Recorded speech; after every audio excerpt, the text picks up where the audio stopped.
اصحاب سیدنا محمد مبارک وسلم علیہ. عزیزان ملت، السلام علیکم ورحمۃ اللہ وبرکاتہ. چونکہ غیر رمضان میں سیرت پاک صلی اللہ علیہ وسلم کا جو 224واں سبق آج تھا، مسلسل چل رہے تھے. یہ مغرب کے بعد سبق تھے، لیکن وقت تبدیل کیا گیا افطاری کی وجہ سے. رمضان المبارک میں سیرت پاک صلی اللہ علیہ وسلم کا بدستور وہاں سے آگے سبق چلے گا بعد نماز عصر. ہم نے کل مغرب کے بعد بھی بولا تھا. تو آج کا سبق ہے مکہ مکرمہ بھی فتح ہو گیا. ہم سیرت پاک کے اس پہلو پر پہنچے ہیں جو پہلو رمضان المبارک میں ہی 17 رمضان المبارک میں ہی ہوا تھا، فتح مکہ.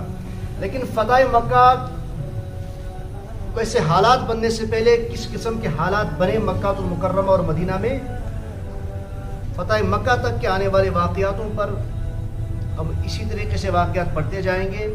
گزشتہ سبق ہم نے پڑھا تھا کہ موتا کی جنگ، یہ جنگ کے ضائع وجود اس موتا جنگ گئے. 3000 کا لشکر کس طریقے سے 2 لاکھ کے لشکر سے ٹکرایا گیا تھا. یہ ہم نے گزشتہ اسباق میں کم از کم 6 یا 7 اسباق میں پڑھ لیا تھا. اب یہ دیکھنا کہ سارے عرب میں دین کی دعوت کے حالات بننا، یہ زیادہ کس کے بعد ہو گیا؟ جو صلح حدیبیہ ہو گئی تھی. صلح حدیبیہ میں صحابہ کرام کو شکست نظر آ رہی تھی کہ شرائط موست اتیام سے گم سے وہ بڑے سخت شرائطیں تھی، لیکن اس کے باوجود بھی پھر اللہ تبارک، آپ نے پڑھ لیا تھا کہ کس طریقے سے ایک ایک شرط کو اللہ تبارک و تعالی نے فتح اور نصرت میں تبدیل کر دیا. بادشاہوں تک ان کے مالک کا پیغام پہنچانا، یہ بھی ہم نے پڑھ لیا تھا. اور مسلمانوں کے لیے حرم کے دروازے کھلنا، یہ سب کچھ صلح حدیبیہ کی برکت تھی. جب صلح حدیبیہ ہوا تھا اس وقت مسلمانوں کو مکہ میں عمرہ کے لیے اجازت نہیں دی گئی تھی کہ اب اگلے سال آپ آنا، اب اس کے لیے دروازہ کھلنا. اب وہ لکھ کر دے رہے ہیں. اس وقت وہ لکھ کر دے رہے تھے. صحابہ کرام کو گراں گزرا تھا اس وقت کہ ہمیں واپس 6 سال کے بعد ہم جا رہے ہیں مکہ، ہمیں واپس بھیجا جا رہا ہے. لیکن اب وہ لکھ کر دے رہے ہیں کہ اگلے سال آپ خود آ جاؤ اور جس طریقے سے آپ عبادت کرنا چاہتے ہو اپنے طرز کی عبادت بھی کرو. بلکہ وہ یہ قبول نہیں کرتے تھے مشرکین مکہ کی مکہ کے اندر کسی دوسرے مذہب کا کوئی طریقہ رائج کیا جائے یا اس کے طریقے سے ہٹ کر کوئی عبادت کی جائے. اس کے بعد صلح حدیبیہ کی برکت اور صبر کا نتیجہ تھا. اور جن صحابہ کرام کو اس وقت جھک کر بلکہ دب کر صلح کرنے کی بات سمجھ میں نہیں آ رہی تھی، بگڑ گئے صحابہ کرام بڑے پریشان. اس ورن حضرت عمر فاروق رضی اللہ تعالیٰ عنہ اسکیز کرو دبت صلاح، ہم جھک کر دب کر صلاح کیوں کریں گے؟ لیکن آپ صلی اللہ علیہ وسلم نے صبر کی تلقین فرمائی تھی.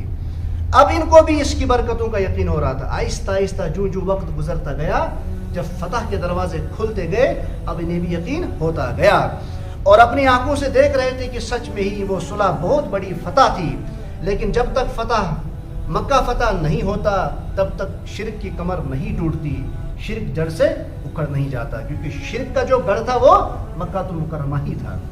ادھر اللہ تبارک و تعالیٰ کا نظام یہ ہے کہ جس وقت اس کے بنائے ہوئے بلکہ باندھے ہوئے نظام کے مطابق کوئی بڑا کام کرنا ہو، اللہ تبارک و تعالیٰ کی جانب سے کوئی بڑا کام کرنا ہوگا اس دنیا کے اندر، تو اس وقت اچانک ہی ایسے حالات بننے شروع ہو جاتے ہیں کہ کیا پائشن لگن کی کیا ہو.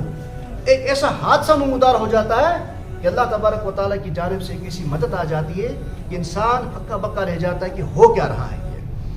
پھر دنیا والے یہ سوچتے ہیں کہ یہ اچانک کوئی حادثہ پیش آ گیا، جبکہ حقیقت میں وہ اللہ کے نظام کے مطابق ہی سامنے آتا ہے.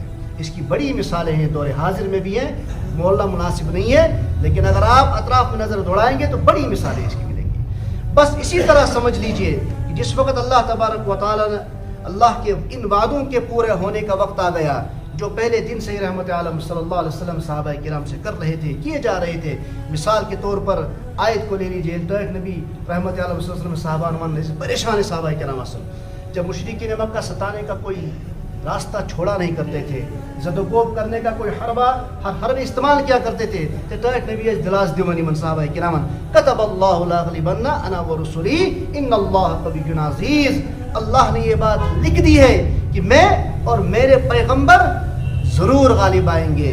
بے شک یقین رکھو اللہ تبارک و تعالیٰ بڑی قدرت اور بڑے اقتدار والا ہے.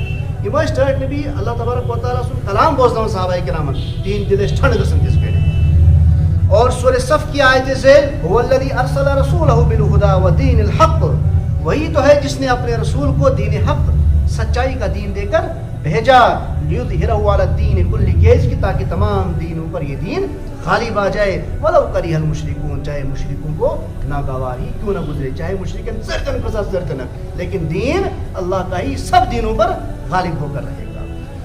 سورہ محمد کی درج ذیل آیت، ان تنصروا اللہ ینصرکم ویثبت اقدامکم، اے ایمان والو اگر تم اللہ کے دین کی مدد کرو گے تو اگر اللہ تبارک و تعالیٰ سے دین مدد کرو تو وہ تمہاری مدد کرے گا اور تمہارے قدم جما دے گا، جس بھی راستے پر تم گامزن رہو گے تو تم قدم تھا اللہ تبارک و تعالیٰ جمعیت۔ اور خاص طور سے وہ وعدہ جو اس وقت کیا گیا تھا جب کہ رحمت عالم صلی اللہ علیہ وسلم ہجرت کرتے کرتے، یعنی ہجرت کرے تو ایک نبی رحمت عالم صلی اللہ علیہ وسلم ہو، جب وہ پیچھے مڑ کر مکہ کی طرف دیکھ رہے تھے حسرت بری نظروں سے، آنکھیں اشکبار ہو رہی تھی، دل میں غم تھا از گمت کہ مکہ کو چھوڑنے کا ارادہ نہیں ہو رہا تھا، ٹوٹ زمین اس مکہ المکرمہ پہنچے تھے اور مکہ کی طرف ایک نظر دیکھ کر دل بھر آیا تھا، جس پر حضرت جبرائیل علیہ السلام عرش سے اتر کر آ گئے اور یہ خوشخبری سنائی ہجرت کے موقع پر، ان الذی فرض علیک القرآن لرادک الی معاد، اے پیغمبر صلی اللہ علیہ وسلم جس ذات نے تم پر اس قرآن کی ذمہ داری ڈالی ہے،